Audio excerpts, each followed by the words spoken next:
जय श्री रामचंद्र की जय। याज्ञवल्क्य जी ने कहा कि हे भरद्वाज महर्षियों, अब मैं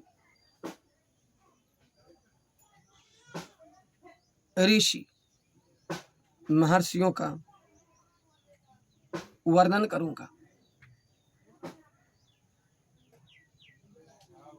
तो भरद्वाज कहे कि हे याज्ञवल्क्य जी, हमको वह चीज बतलाने की कृपा करे कि जो ब्रह्म ऋषि सप्त ऋषि किस प्रकार बनते।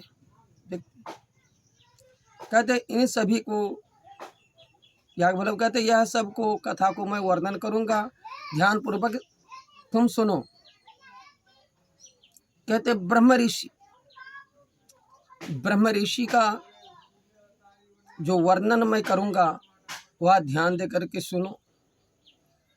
कहते ब्रह्म ऋषि को स्नान में आइए, 3:30 बजे सुबह से लेकर के 6 बजे सुबह तक, यानी सूर्य उदय तक जो व्यक्ति स्नान कर करके सूर्य भगवान को जल पदार्पण करे तो 1 साल कर लेने के बाद उन्हें सिद्धि मिलती है।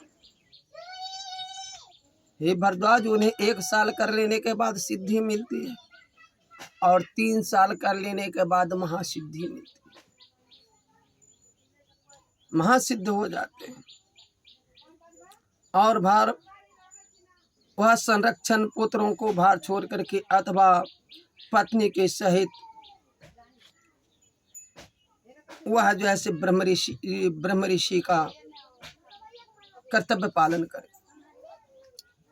कहते हे भरद्वाज, अब आइए भोजन के लिए मैं बतलाता हूँ कि भोजन में वर्जित होते हैं। तो भरद्वाज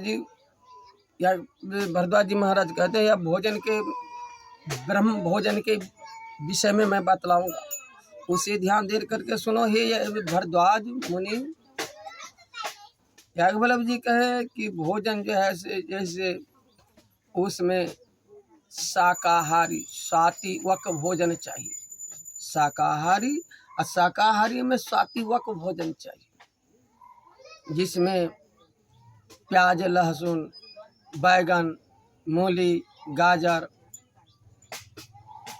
यह सब वर्जित होनी चाहिए। मसूर के दाल यह सब वर्जित होनी चाहिए।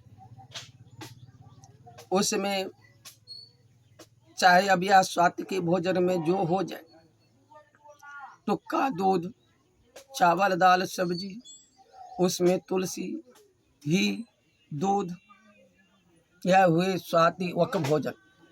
तो इन्हें वही पान करते हैं जो ठाकुर जी के पूजन करते हैं, जो ब्रह्म ऋषि हैं, जो सप्त ऋषि हैं। सभी को बस की बात की नहीं है। कहते हैं उनके बाद अब आइए भगवान के पूजन भगवान को जब करते हो तो भगवान के पूजन के लिए सात्विक पूजन होना चाहिए। भगवान को पूजन करो और कभी नहीं आंचल फैलाओ कि भगवान हमको यह चाहिए। यदि कुछ मांग लिए तो वह सप्त ऋषि नहीं हुए, वह ब्रह्म ऋषि नहीं हुए।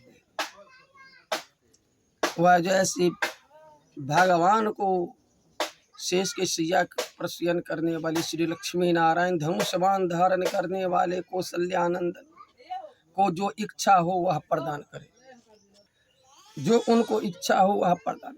यह नहीं कि हमको पुत्र चाहिए, धन चाहिए, संपत्ति चाहिए, यह चाहिए वह चाहिए। वह जो मांगने वाला व्यक्ति है, जो जैसे आंचल फैला करके जाता है हमको यह दीजिए वह दीजिए, वह सप्त ऋषि नहीं है, वह ब्रह्म ऋषि नहीं है, वह तामसी ऋषि है, वह गृहस्थ है, वह गृहस्थ है, वह वानप्रस्थ उनको माना जाता है। गृहस्थ वानप्रस्थ और राक्षस में गिनती होते हैं। कहते हे मुनि, यह सब बात गौर करने के यही इन्हीं को सात्विक और ब्रह्म जो ऐसा पूजन करते, ऐसा भोजन करते, ऐसा स्नान करते हैं, उन्हीं को सप्त ऋषि ब्रह्म ऋषि कहे जाते हैं। और जो आंचल फैला ली आंचल फैला करके मांग लेते हैं, भगवान मुझे यह चाहिए वह चाहिए। वह जो है से वह सप्त ऋषि ब्रह्म ऋषि नहीं है, वह वानप्रस्थ उसको गिने जाते हैं, गृहस्थ और राक्षस गिने जाते हैं। जय श्री विष्णु भगवान की जय, श्री रामचंद्र की जय। कहते हैं भरद्वाज, अब मैं इनके बाद जो है से तुम सुनते रहना, और जो है से मैं आपको बतलाता रहूँगा, और वानप्रस्थ के बारे में अलग, और फिर संन्यास के बारे में अलग, और वैराग के बारे में अलग, सबको अलग अलग मैं व्याख्या करूँगा।